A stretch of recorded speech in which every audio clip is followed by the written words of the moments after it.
Greetings out there in YouTube land. This is Morris Man. As always, I thank you guys for coming to my channel. I'm going to entitle this video, No, It's Not Me.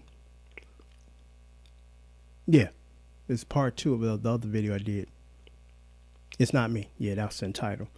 And basically, in that video, I talked about as you get older, and it varies from person to person, that you want to resolve any issues that you have. Because, I mean, me personally, I don't want to leave this place having issues floating around that could have been resolved. And I mentioned in the other videos some issues that I would like to have resolved, but it is not in my control to do that because other people have the control to do that and they just refuse, you know. Like I said, when it comes to certain things, you want to resolve, you know. I don't like stuff hanging over my head, you know. I like the air clear. It's like, okay, we resolve these issues so we can move on with our life. But there's some people that enjoy holding on to stuff and, you know, anger and holding on, you know, to negativity. And it's like, that's on them. There's nothing that I can do about that. I've attempted to do that. And in my first video, I mentioned about issues with my daughter, issues with family members, and this is totally on their side to resolve this and not me. You know, I've made efforts several occasions to try to resolve it, and it's like the ball is in your court. So I woke up this morning, a lot of things floating around in my mind. I was like, let me get up. I'm not going to go back to sleep. And I thought about doing a part two to this. And part two, I'm going to touch on a few other areas, you know, that could be resolved by other people, but they refuse to. I'm not a hard person to get along with. You know, I by nature, I try my best to help people, you know. And my dear friend Joe, who passed away last year, and actually the anniversary's coming up. He passed away in November of last year. Had a real good relationship with Joe. Miss him every day. He was like a dad. And when older people talk, you listen, you know, because they've been there and done that. So Joe told me, because we had that kind of relationship that we could talk to each other, you know, because I said, man, you need to stop smoking, man, you know. That's just going to shorten your life, and we want you here as long as you can be here because we love you, you know. But Joe couldn't beat that monkey on his back as far as cigarettes. And he said, you know what your problem is? You're too fucking nice to people. You know, they view that as you being weak or you're pushover, and they will try you. And I said, you know what, Joe? You're absolutely right. I would hate to think that, but you're right. There are some people, not all. It's like, okay, well, he's real nice, and I can ask him or try to take it back. No, you can't. Now, I'm nice, not stupid. You know, it's the difference between those two. But anyway, I was again thinking about some of these issues, and it's like, is it me? You know, am I causing this? Can I fix this? And the answer to that question is no. You know, here's a few other ones. Within my family structure.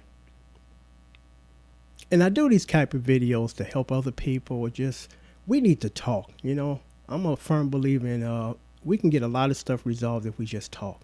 And you'd be amazed that a lot of people don't have that skill. Just sit down and talk. Let's sit down and talk. Instead, I'm going to get you. I'm trying to spend all my energy focused on trying to get back at you and make your life miserable nonsense.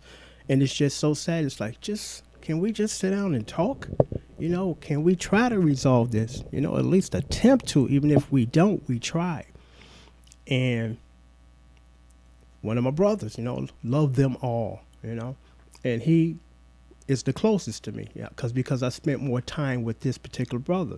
And we had a good relationship.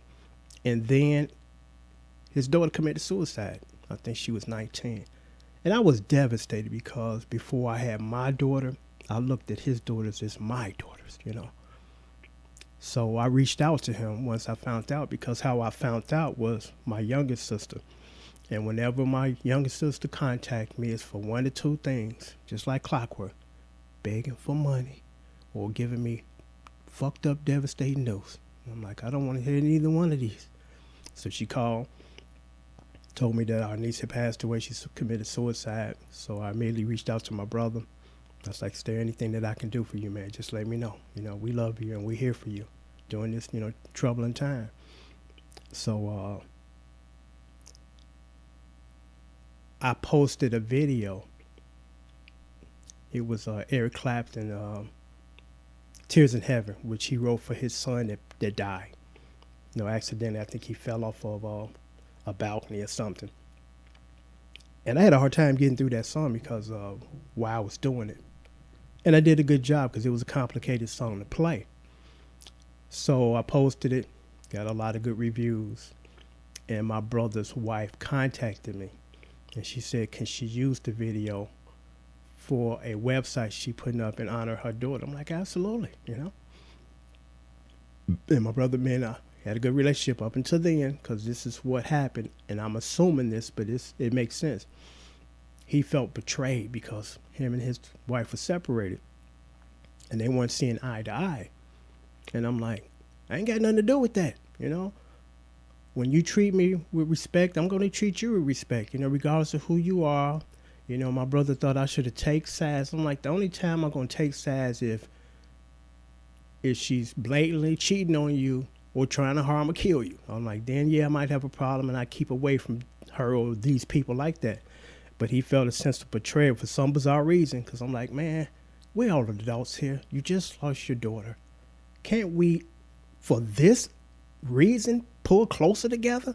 Because when he went to the funeral, instead of sitting in the front with his wife, estranged wife, I guess the term, and his other two daughters, doing this sad event and try to put this nonsense to the side, he sat in the back. It's like, come on, man. When is this going to end? When are we going to stop this? Because I remember when you're a kid and you're playing with, your friends, and they are your friends, and then something happened, you get angry with them or whatever, and y'all want to fight. And then, 20 minutes later, y'all best of friends again. But during the time you're having issues with that person, if they seriously get hurt or get hit by a car or whatever, you run to their aid. You put all that other nonsense to the side, say, okay, I'm going to put this to the side at least for now and see that you're okay. And once we're okay, maybe we go back to that nonsense. But I'm like, come on, man. You lost the daughter. I lost the niece. When is this going to end? When are we going to put down this nonsense and just try to work together, all of us? So I haven't really spoken to him a couple of years now because of that. I'm like, man, come on. I ain't got nothing to do with that. I'm not jumping on sides unless I really have to jump on sides, and then I will jump on sides. So I'm like, you lost your daughter, man. I lost my niece. Can't we focus on that instead of we don't get along and I ain't talking to her? Come on, man. Really, come on. So I basically kind of lost a brother over that. And it's funny because I didn't directly take credit, but somebody, brought it to my attention. Again, they said, man, don't you remember when you saved your brother's life? When he had stage 3 cancer, I believe, and doing, with your job, you have these enrollment periods, like usually it's like in December, you can change your plan or update your plan. But until then, you can't change it, and my brother needed it to be changed as soon as possible and get a better medical plan so he can go to the doctor more regularly for his chemo, because the plan he had, they were spacing it out too far. And it's like, it's defeating the purpose, because the purpose is to kill the cancer cells. And then a couple of weeks later, keep killing them until they die off. Instead of these long gaps where you kill them, 3 months later you come back and grew back and kill them. It's just, you never catch up. So I contacted his job, and I explained to him, I said, I hope that this can be the exception. My brother needs to change his plan ASAP. He can't wait 3 months. He might be dead, And the lady said, let me look into this. And she called me back a couple of days later. She said, yeah, we can do this. We can do this now as a result of what you told me. If my brother had stayed on the plan he had stayed on, he would have died. Just that simple. He would have died. So it's like, technically I helped save his life. And it's like, people come sometimes kind of forget the things you do for them. It's like, come on, man. I did that because I love you. I'm trying to keep you here. And to just kind of isolate yourself from the rest of the family over nonsense, because it's like, this is nonsense, man. Instead of focusing on how can we make this better. You've already lost your daughter, your youngest daughter. I lost my niece. And again, the name of the video is It Me? And it's like, it's not me. I've tried on many occasions to help everybody. And there's just some people that refuse to let things go and reclaim normalcy. And I'm like, again, I gave it my all, and nothing. Cause what really kind of changed me recently, and I told you about this, and forgive me for sounding like a broken record. When I needed my car to get taken care of, and three guys that I looked at them as my brothers, and they all fell flat on me. It's like, wow. And that advice that Joe came back and it said to me, I told you, man, you too nice to everybody. And then when you need help, ain't nobody be around. They're too fucking busy now. Everything is more important than this. Now, I'm not saying that you don't have things important in your life that you can't take care of, or this is a priority. I totally understand that. But it's like they just elected because they felt they were too busy. They didn't want to put any time in this until it's beneficial to them or when they need something. So I was forced to make my adjustment in life to say, you know what, fuck them. It's like a mirror, baby. Whatever you put in this mirror, you get back. If you put positivity and support and love in this mirror, you get that back. If you treat people like shit, you're getting treated like shit. You're getting ignored or shut down. And it's unfortunate and sad that you got to make those adjustments in life, because if you don't, you'll be somebody's all-day sucker, And there's some people like that. Everybody takes advantage of them. Yeah, I know where to get the money from. That fool over there that's real nice to everybody, and nobody gives a shit about him. So it's just sad that you're forced to make these adjustments. And I want to say this before I shut this video down, because I was thinking about this. The last conversation that I had with my daughter, and I seen her, and she's like, I want to kill myself. And I said to myself, I don't understand that, and I'm going to tell you why I don't understand that. My daughter drives a brand new car. She lives in a better neighborhood than me. She doesn't want for no money, because me and her mom got her back. Anything that major comes down the pike that she can't handle, she called the big guns, us, And I'm like, I wish I had that kind of support when I was your age. I had my mother who had no money. My dad was dead, She never lived in an environment, a house or apartment that was run down or ratty and mice running in the place and roaches. Because I'm gonna share a little bit about my life, back then. When my dad died, my mother struggled. She had 10 kids, and we lived in terrible conditions. No heat sometimes. The lights go out, or the light bill didn't get paid. And to this day, being a grown-ass man, I sleep with my lights on. And it's not because I'm afraid of the dark. It's the memories that come back. Because I was traumatized back then. And it's like you don't realize that you were traumatized until you just kind of look at why you can't do these kind of things anymore, or don't want to. And the lights out brings back those memories of sitting in the dark because the lights went out or the light bill couldn't get paid, and we sitting there in candles. We terrified. When you're a kid, you don't like the dark. And my mother's sitting there singing to us, trying to calm us down. Till daylight comes, she's up all night singing with us, and she got to go to work. You never forget those things. And my daughter never had to experience any of that, because I said to myself when I was a kid, I made a commitment to myself. I said, I would never, ever live like this again. Never, ever in my lifetime that I'm going to live like this. The mice were so plentiful. You would see them running across the floor, but we had so many that you had to shake down your bed before you got in it before the end of the night, or for the end of the night to go to bed. Tapping on it because they were in the bed. My brother lay down, mice jump out his bed. The roaches. You go into the kitchen in the middle of the night to raid the refrigerator. It'd be like maybe 12 o'clock at night, 1 in the morning. You turn the lights on, your whole fucking ceiling is covered with roaches. You can't even see your ceiling. And I'm not making this shit up. It's the truth. And within a matter of seconds, they clear out. It's amazing how all these roaches can disappear in a matter of 2 seconds when you turn the light on. I remember those days. And my daughter never had to experience those days. And my theory is this, and this is just purely speculation. Each generation, for some reason, becomes weaker. because we thought we had it bad, and we did have it bad, but my mother said, shit, well, I had it worse than you. We had an outhouse. We had to go pee in the middle of the night outside.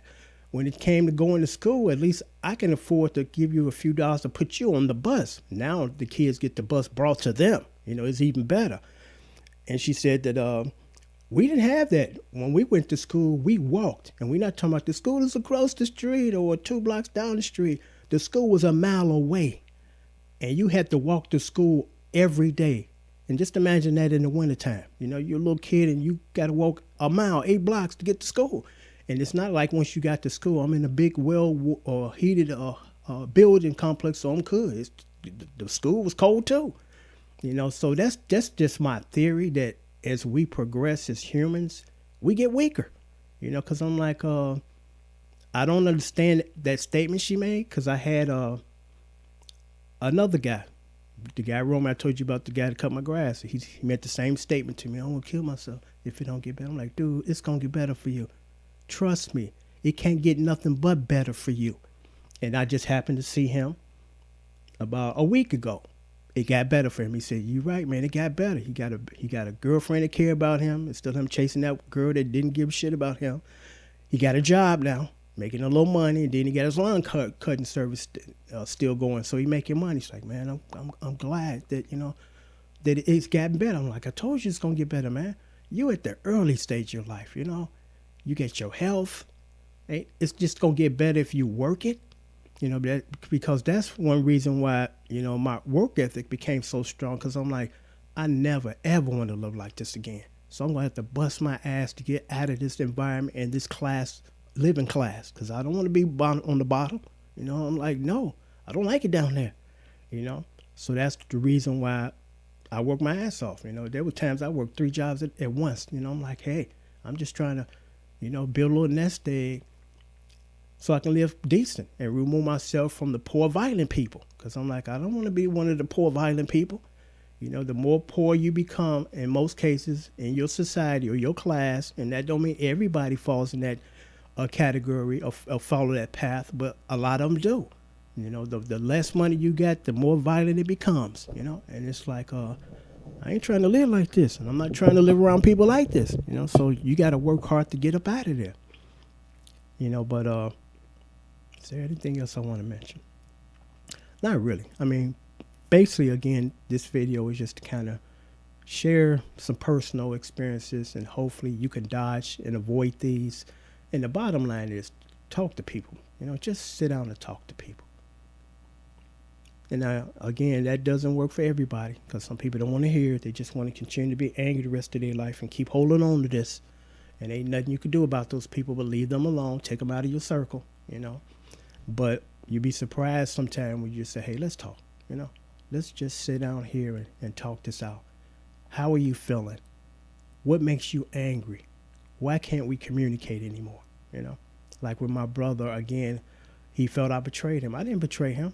I was just trying to be helpful to everybody, because we all lost somebody we cared about. And I don't think there's nothing else important right now than this. Focus on this. Try to make this better. Instead of I'm still holding this grudge that has nothing to do with that, and I'm just like going to let go. It's childish. It's like, come on, man. We're grown men. We're supposed to be setting an example for our kids. And how can we do that when we're not doing the right thing, and we're trying to tell them to do the right thing, but we're not doing the right thing? I just don't get it. There's just some things now in life I don't get. Like I told you, and I'm going to say this and sign off, because this is like the cherry on the top. There's a lot of things that I don't understand. It's not that they don't make sense. I just don't understand. But one that I don't understand, and I've mentioned this many times before, you live in a house, you have a yard, you have a dog. You take your dog out your house, out of your yard, and walk him around the corner to shit in your neighbor's yard. I don't understand that. And then you don't pick it up. Why can't your dog run in your yard?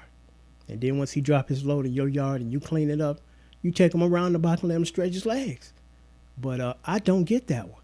It's like, have we become so cold and careless and non-compassionate that we can do this with a clear conscience? Because I could not do that. I could not take a dog, if I had a dog, and walk him around the block to shit in my neighbor's yard and keep walking. I couldn't do it. Because I'm like, that shit ain't right, you know? Because I wouldn't like it if he came and brought his dog and shit in my yard.